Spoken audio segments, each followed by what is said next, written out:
This is a quick one, okay? Still on settling down in UK as a new migrant, okay? If you're new in the UK, one of the things that you need to do as part of your settling down, okay, trying to fit into the system is opening an account, opening a bank account, okay? Um, Opening a bank account is one of the things that is required of you. Okay, if you change your location, if you move to a new country, you need to open an account with a bank, okay, because this helps you to manage your finances, and it also helps you to keep your money safely. So bank account is very important as one of the ways to settle down once you come into UK. And in this video, I'm going to be taking you through some of the requirements, okay? Some of the things that you need to open an account in the UK. It is pretty easy, okay? Even though some of the documentations is a bit tricky, but it's something that you can get, okay? It's not something, it's not cast on the stone. It's something that you can get, yeah? So what the first thing you might want to do when you arrive, okay, as part of your settling down, is to choose a bank. Okay, we have various types of bank. Okay, we have the online only bank, and then we have the high street banks. Okay, some of the you need to do your research so that you know what you want before choosing a bank. Okay, I remember when I came to UK, the first bank I opened was an online only bank. I opened with Monzo, and till date I am still using them because I love their services, even though I have gone ahead to open additional bank accounts that that has a physical structure where I can go into, um, you know. But the first account I opened when I came into this country was an online only bank account, and they are doing their services are very great. I can assure you, their services are very great, because sometimes I was skeptical initially because I'm like, online only, what if something happens? How am I going to do it? Who am I going to talk to? How am I going to get my money back and all those stuff? But trust me, I've had the experience. This particular bank I mentioned, they are doing well, even though it's an online only bank. I remember one time I had a supposed, I use the word supposed, okay, because I later discovered to find out that it wasn't so. One time I had two supposed fraudulent debits. I reached out to them through the bank app, and the debit was reversed. I got my money back. And then when I found out, in 24 hours, I got my money back after reaching out to them. And when I found out that one of the debits wasn't a fraudulent debit, it was actually a subscription that I made that I was debited for, just that the company didn't put their name in the narration, so I didn't know the debit was coming from the company.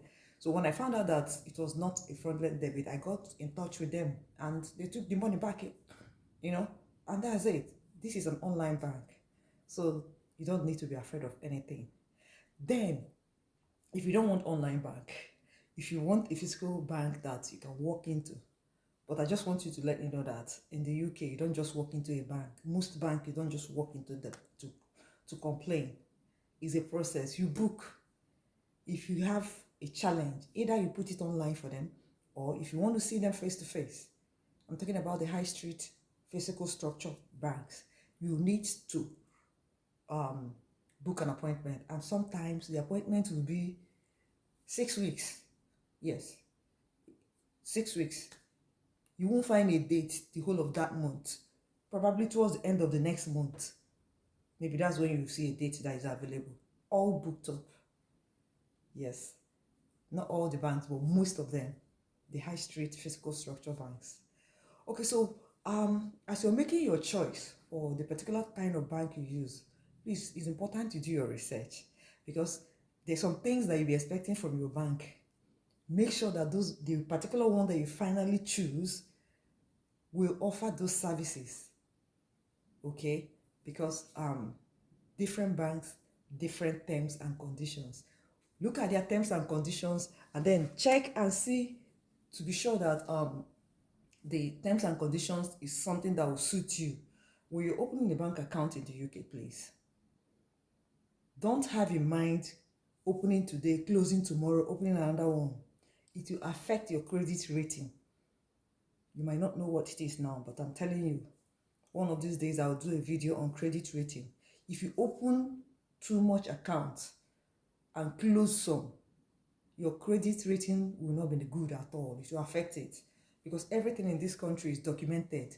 It's not like nobody will know. Everybody knows. Once you put your information online, it is recorded and it is recorded.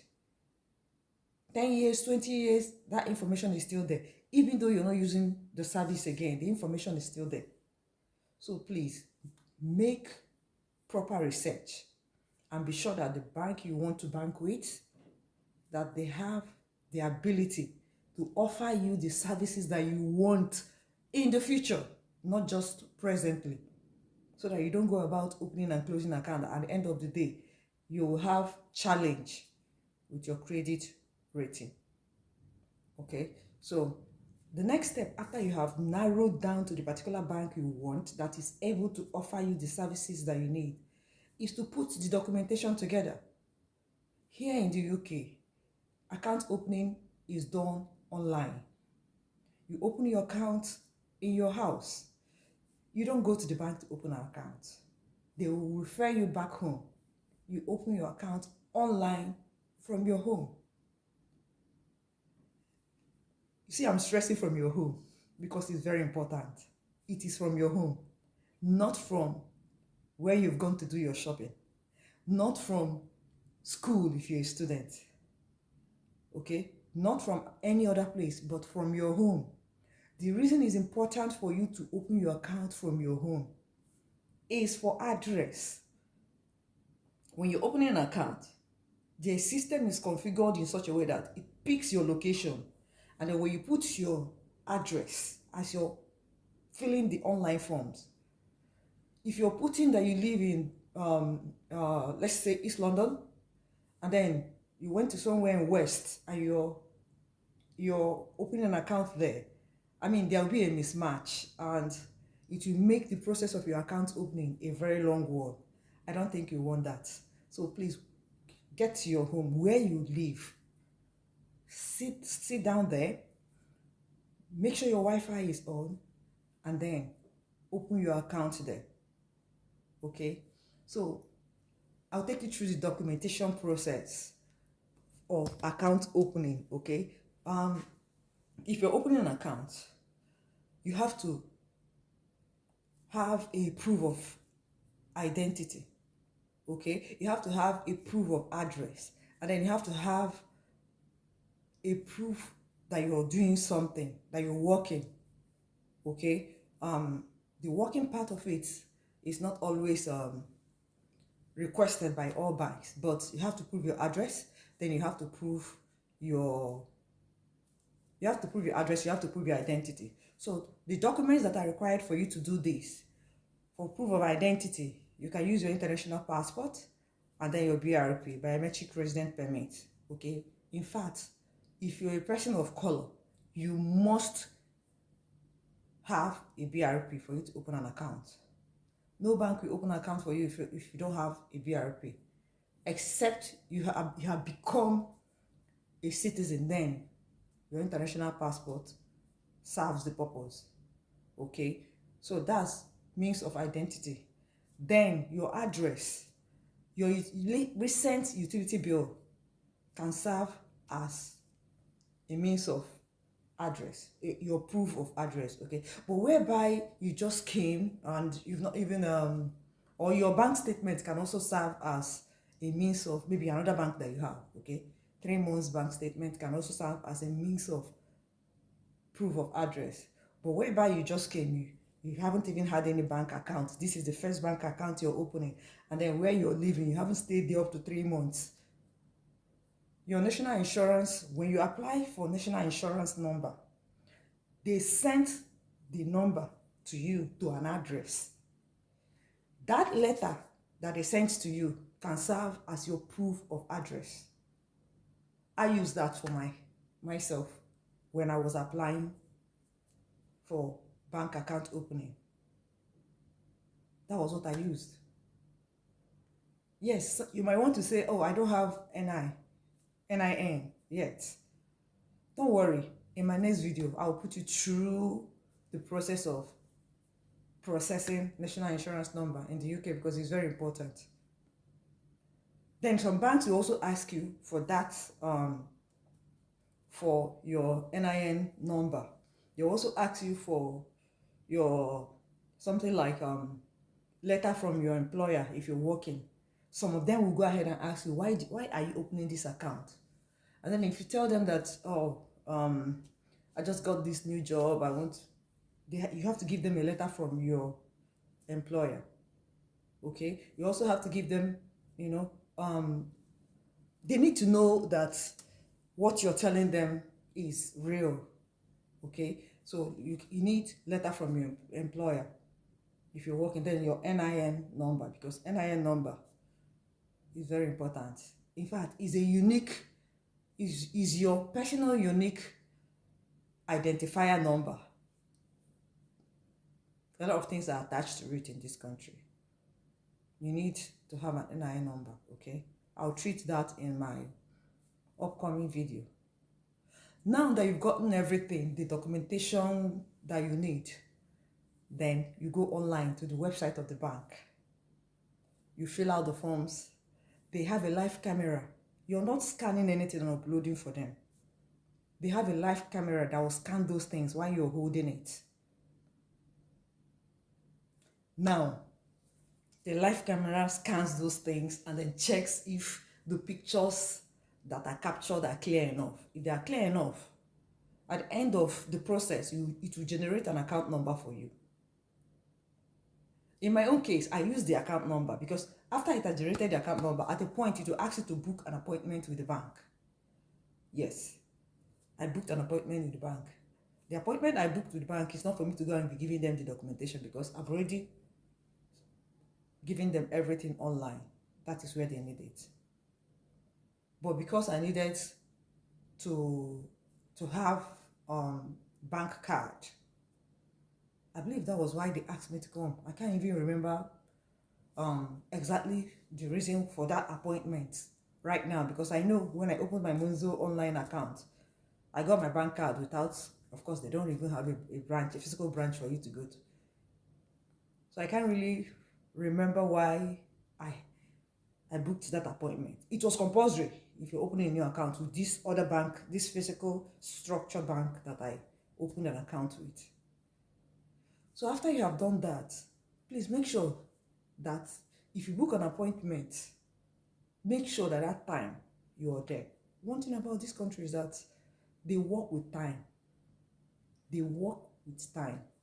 You can't have an appointment for 10 and you're going at 12 o'clock. What it means is that you want to take somebody else's slot. So when you book, after you've done the online account opening, and then there's need for you to visit the bank to further, for whatever reason actually, and you book an appointment, make sure you're there at that time, okay? It is very important. And then once you're free with the bank and everything, you need to activate your account, okay? You need to activate your account. And how do you activate your account? Probably, you do your first deposit, and then if you do your first deposit, and if you want to set up direct debit in your account, you can as well go ahead and set up the direct debit on the account, and that way the account is running, okay? But before you open an account, please, before you open an account, it's important you know the type of account you want to open. You have chosen the bank that you want to bank with. It's important you know the type of account you want to open, because there are various types of accounts. We have the current account. Current account varies for different purposes. There's some accounts that there's a charge, monthly charge that you'll be paying. Yes. And there's some account that has minimum deposit. Okay? Please, there is order in this country. There is order here. If they tell you this is the minimum amount, just know that that will be the minimum amount. If they tell you that, this is this account, there's this monthly charge on this account, there is going to be that charge on that account. If you don't want to pay this charge, you can still open another type of current account. Probably you open the type I opened. There's no charge on my own. There's no charge on my own. But trust me, the ones that have charge, they have some extra things, extra services that are attached to them. So it's left for you to know what you want, okay? The one I have is serving me. The one I have is doing what I want it to do for me. So I am happy with the one I have. I'm talking about physical structure bank account now, okay? The one I have is serving me for the purpose I need it. So I'm not paying any money on it. Then savings account. There is savings account. Please, savings account means savings account. It is for savings. I need to stress this so that you don't think, when I was in Nigeria, savings account is like, what we call savings account is like day-to-day running accounts. That's what people use savings account for, day-to-day running account. And then the current account is the one that they don't use. No. Your day-to-day running account is the current account. Your savings account is for savings. So if you're opening a savings account, or before you open a savings account, please do a research on how the savings account for that particular bank operates. Okay? So that you know when you can have access to your money. Yes, savings means savings. So that you can know when you can have access to your money. Then we have the students' accounts. Students' accounts usually does not require much because students are students. What they usually ask students to bring is letter from their school. So I think this video is becoming too long, so I have to end it now. But the thing is this: part of the things you need to do when you arrive to UK is to open an account. And before you open an account, check the bank that you want to work with. Okay? Do that research. Do it. Go online. Check the bank that you want to operate with. The truth is that we have some banks that are a little bit easier to operate with than others. We have some banks that see themselves as big high street banks that purposely make, I use the word purposely make things difficult for people to open an account with them. Don't go for them. Yes, don't go for them. As a new migrant, don't go for them. Do research, and then you'll find other banks. They might not have that name, but I tell you, they do the same service and they do it better. And they will value you more. So do your research. Find out the bank that best fits you. Please, find out the bank that their terms and conditions, you are able to meet with it. And you are okay with it.